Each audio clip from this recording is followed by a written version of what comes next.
Hello, I'm here with Jim Irwin and Mike Sawinski of the band TNT-Chicago to ask a few questions. Hello. Hi there. When and why did you form the band? We started this band about a year ago. Okay, me and Stevie, who is our bass player, said we were just at Jack's garage looking for some members, and in walks Jim.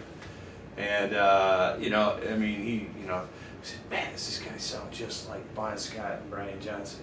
I said, "I really love doing ACDC tribute band." I said, "Me too." There you go. Yeah, it's something I've been doing for years. I've been in bands 30 plus years, and every time we're doing some ACDC, I'm the one that does it. It just happens to come out that way. It's nothing I really studied, it just comes out that way. And found some other people that like the band as much as I do. So. Are you a big ACDC fan? Yeah, pretty much all my life since they've come out, I've really liked them. First time I saw them was Midnight Special back in the 70s, playing Sin City, learned that on guitar. Called my friend up while they were still on TV, said, "Dude, put on the Midnight Special, look at this band." And learned to play Sin City watching Angus Young on the Midnight Special. Well, absolutely. I mean, if you look back into the history of rock and roll and where we are now and understand why there's huge bands, there you have it. I mean, just look at it. It's big balls. It's rock and roll, and it's great musicianship all in one basket. You can't have anything better than that. It's timeless. Does Chicago and the world need another ACDC tribute band? They need one tribute band. TNT Chicago. How far into ACDC are you? Pretty much. Pretty heavy. It's about all I listen to in my car. Are there particular eras or albums that really matter? I like their first album, High Voltage, because it's an unproven ground whether they're going to be very popular, they're going to get as big as they did. Once a band gets big, then they sometimes rest on their laurels, like the Flick of the Switch album or Fly on the Wall. Maybe could have been a little better, but still a great album. But there's later albums in life, like Ball Breaker, right, Mike? Oh, absolutely. Love Ball Breaker. Really matters. Well, I'm a total ACDC fan, so I don't know how much farther you can go than that. As far as my favorite albums, I'd have to say Bon Scott, Power Age. Just love the feel. Brian Johnson, Ball Breaker. Why are you doing the full tribute with dressing up and all? I like the hat. It's just part of the image that we want to put out there for people. ACDC tours semi-frequently, and rumor has it they're going to be calling it quits soon. So bands like us that do tributes, even other kind of tribute bands, they give the feeling that people want to recapture again and again.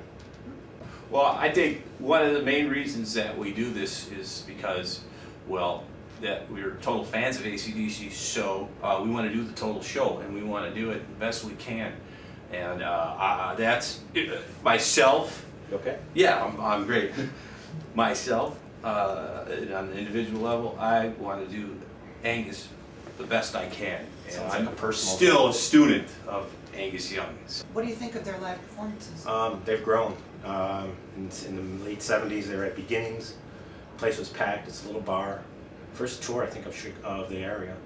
And it was memorable. It's sweaty, loud, a lot of Marshalls, ears ringing. And then later in life now, you see them, it's such a produced show, but it still has that same feeling to it, that pure bluesy feeling to it, and true rock and roll. There's no effects. There's a guitar, a chord, and an amp. Angus is unbelievable. I mean, how he comes alive when they play live. But throughout the eras, the band is just, I think they've evolved. I mean, all aside, they've gone through, 30 years of time? I mean, gosh, I don't know how many concerts they played, but it just, amazes me every time I see and hear them live. It just blows me away. And how important is recreating all the details of an ACDC show? Well, if you're going to do it, you do it right, 100%. The guitar, licks, the way the two guitars play together as one.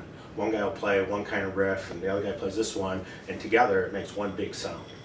You know, they're not playing with each other, you know, the same note for note. They're complementing each other, which is great. And even the different tones that come out of the guitars, we've really, you know, paid attention to that.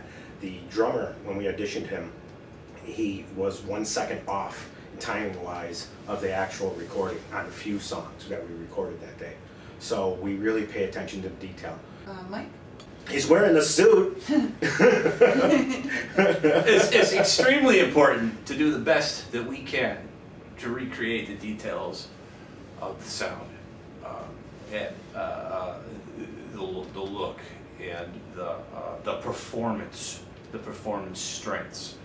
You know, of course, obviously, we play in smaller places, so it's not like Angus can run across every stage and, you know, and come out there with on the shoulders of a bouncer. But what we try to do is just continue. Yeah, well, Jim, I thought you said you can't do that anymore.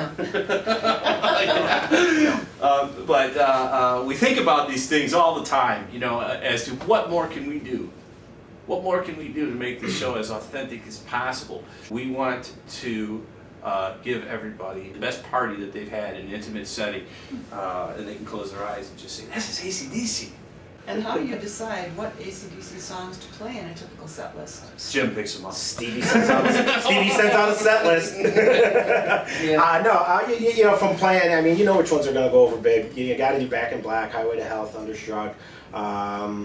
You know, Shook Me All Night Long, I said Highway to Hell. But then you can throw a lot of good favorites in there. Let There Be Rock, High Voltage. Let There Be Rock is probably one of the best ones we do. And If You Want Blood. Mike knows the solos, note for note. If I was bigger, he was smaller, he'd be on my shoulders when we did the solo. But other than that, maybe I could work on losing about 20 pounds there. Okay. But no, it's a lot of fun, especially when you're playing. Check out our videos. You can go to YouTube and look for us on TNT-Chicago. A bunch of videos up there too, so make sure you check those out too.